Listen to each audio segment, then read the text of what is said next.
حضرت خباب ابن ارد کہتے ہیں کہ میں حضور صلی اللہ علیہ وسلم کی خدمت میں حاضر ہوا اور عرض کیا الا تدعو لنا، اے اللہ کے رسول آپ ہمارے لیے دعا نہیں کرتے؟ اے اللہ کے رسول آپ ہمارے لیے اللہ کی مدد کیوں نہیں مانگتے؟ ہمارا کیا حال ہو گیا؟ فرماتے ہیں کیا حال تھا کہ یہ ایمان لا کر اور جب کلمے کی دعوت دیتے تھے تو کفار مکہ غصے میں آ کر ان کے لیے لکڑیوں کی آگ جلاتے اور انگاروں کو جمع کر کے ان کو انگاروں پر ڈال کر ان کے سینے پر چٹان رکھ دیا کرتے تھے اور کہنا اللہ کی قسم وہ انگارے جو ہے میرے جسم سے کمر سے نکلنے والی چربی اور خون سے وہ بجھا کرتے تھے اور چٹان اس لیے رکھتے تھے تاکہ میں حرکت نہ کر سکوں، اور اس حال میں اللہ کے رسول سے کہہ رہے ہیں الا تدعو لنا، کیا آپ ہمارے لیے دعا نہیں کرتے اللہ سے؟ الا تستنصر لنا، کیا آپ اللہ سے ہمارے لیے مدد نہیں مانگتے؟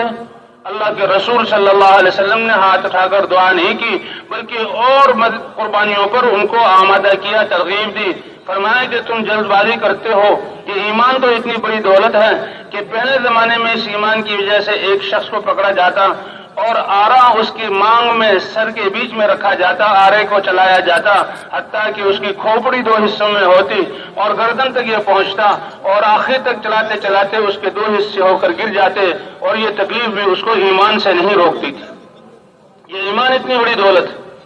ایک شخص کو لایا جاتا اور اس کو زمین پر لٹا کر لوہے کی کنگھیوں کے دندانے اس کے جسم میں داخل کیے جاتے اور اس کی کھال اور گوشت کو ہڈیوں سے ادھیڑ دیا جاتا، لیکن اس حال میں بھی وہ اپنے ایمان کو نہ چھوڑتا تھا۔ وَلَكِنَّكُمْ تَسْتَعْجِلُونَ، تم جلد بازی کرتے ہو، جمے رہو، محنت کرتے رہو۔ تو حضور صلی اللہ علیہ وسلم کی ختم نبوت کی وجہ سے ہر صحابی دین کی دعوت دینے والا تھا اور ہر صحابی اللہ کے احکام کو سیکھنے والا، سکھانے والا تھا،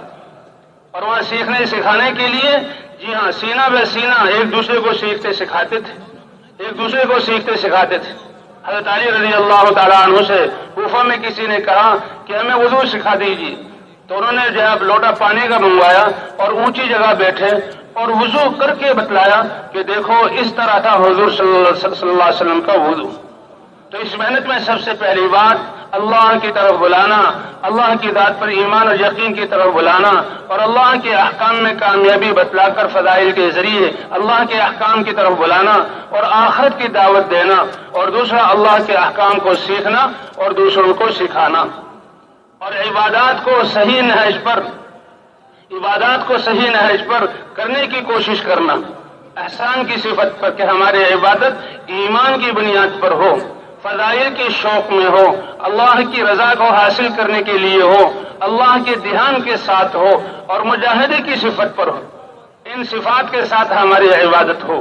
جیسے صحابہ کرام رضوان اللہ علیہم اجمعین کیا کرتے تھے، لا اجر لمن لا حسبۃ لہ، جو اللہ سے اپنی عبادت پر ثواب کی امید نہ رکھے اس کے لیے کوئی اجر نہیں۔ تو عبادات کو صحیح نہج پر لانا اور دعاؤں کا اہتمام کرنا، یہ محنت اس کے دو حصے ہیں کہ دن میں لوگوں پر محنت کرنا، ایک ایک کے پاس جانا، انفرادی دعوت دینا اور اللہ کی طرف بلانا، اور اللہ جو ہے اس کو یہ بیان کرنا کہ یہ محنت کرنا تمہاری ذمہ داری ہے، تم مسلمان ہو، حضور صلی اللہ علیہ وسلم کی امت میں ہو، اور پھر حضور صلی اللہ علیہ وسلم والے اخلاق کی مشق کرنا کہ جیسے حضور صلی اللہ علیہ وسلم جو ہے لوگوں کو بلایا کرتے تھے، جس نرمی کے ساتھ معاملہ کرتے تھے اور کیسے دعائیں کرتے تھے، تو دن میں لوگوں پر محنت کرنا، اللہ کی طرف بلانا، اور راتوں کو اٹھ کر اللہ سے مانگنا۔ جی ہاں، اس محنت کے دو حصے۔ تو بھئی یہ واپس جانے والے اس بات کی کوشش کریں کہ ان اعمال کا اہتمام کریں، اپنی مسجدوں کو ان اعمال سے آباد کریں، کہ تاکہ ہر مسلمان داعی بھی ہو، ہر مسلمان اللہ کے احکام کو سیکھنے والا، سکھانے والا بھی ہو، ہر مسلمان عبادات کو صحیح نہج پر کرنے والا اور ذکر اور تلاوت دعاؤں کا اہتمام کرنے والا بھی ہو، اور حضور صلی اللہ علیہ وسلم والے اخلاق کے ساتھ ہر مسلمان کی خدمت کرنے والا ہو۔ جی ہاں، اس کے لیے بھی مسجد کو اعمال سے آباد کرنا،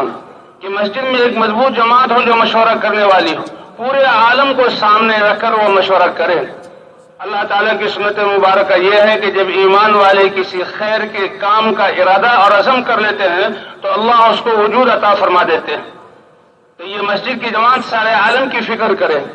کہ ہم حضور صلی اللہ علیہ وسلم کی امت میں ہیں، اور حضور صلی اللہ علیہ وسلم کی امت میں ہونے کی وجہ سے سارے عالم کی ذمہ داری اللہ نے ہمیں دی ہے، تو ہماری ذات اور محلے سے لے کر دنیا کے کناروں تک کیسے اللہ کا دین زندہ ہو جائے، یہ کتنی مبارک فکر ہے اور کتنی مبارک سوچ ہے۔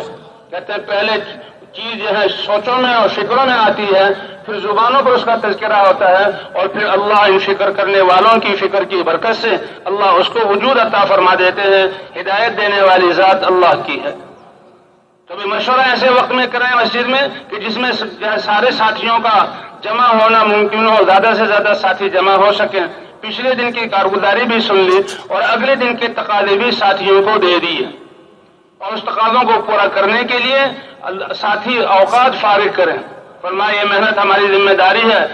اعلیٰ درجہ تو یہ ہے کہ ہر مسلمان اس کے لیے آدھا دن فارغ کرے، آدھا دن اس دین کی محنت کے لیے اور آدھا دن اپنی ضروریات کے لیے، اور اگر افضل درجہ تو یہی ہے۔ اور اگر ایسا نہ ہو سکے تو کم از کم تہائی درجہ فارغ، تہائی جو ہے حصہ فارغ کریں، ورنہ چوتھائی، ورنہ کم از کم 2.5 گھنٹے سے تو کوئی بھی مسلمان جو ہے اس کے بغیر نہ رہے، کیونکہ حضور صلی اللہ علیہ وسلم کا ارشاد صحابہ سے فرمایا کہ اگر تم دین کے 10ویں حصوں کو، یعنی دین کی فکر اور محنت کے 10ویں حصوں کو بھی چھوڑ دو گے تو ناکام ہو جاؤ گے، لیکن تمہارے بعد جو آنے والے ہیں بعد کی امت، اگر وہ دین کی محنت کے 10ویں حصے، دین کے 10ویں حصے تو علماء فرماتے ہیں دین کی محنت کے 10ویں حصوں کو بھی پکڑ لے گی تو وہ نجات پا جائیں گے۔ تو کم از کم اصل تو یہ ہے اور اعلیٰ درجہ تو یہ ہے کہ 2.5 گھنٹے جو ہے ہم آدھا دن اور آدھی رات اس محنت کے لیے دیں، مسجد کی محنت کے لیے دیں، ورنہ جو ہے اس کا تہائی حصہ یا چوتھائی حصہ، اور کم از کم 2.5 گھنٹے کہ اس میں ہم سارے عالم کے تقاضوں کو سوچیں اور ان تقاضوں کو پورا کرنے کے لیے لوگوں سے ملاقاتیں کریں، اور ملاقاتیں کر کے ان کو نماز اور کلمے اور نماز کی دعوت دیں اور اس محنت کے لیے تیار کریں، اور ان کو سمجھائیں کہ دیکھو یہ محنت ہماری زندگی کی ذمہ داری ہے۔ ہم حضور صلی اللہ علیہ وسلم کی امت میں اور انبیاء کرام کی دعوت کے واقعات اور ان کی قربانیوں کے واقعات، اور اللہ تعالیٰ نے جو انبیاء کی نصرتیں کی اور کیسے دعائیں قبول کی، ان واقعات کو سنا کر اور اللہ کی مددوں کو سنا کر ہر مسلمان کو اس محنت کے کرنے والا بنایا جائے۔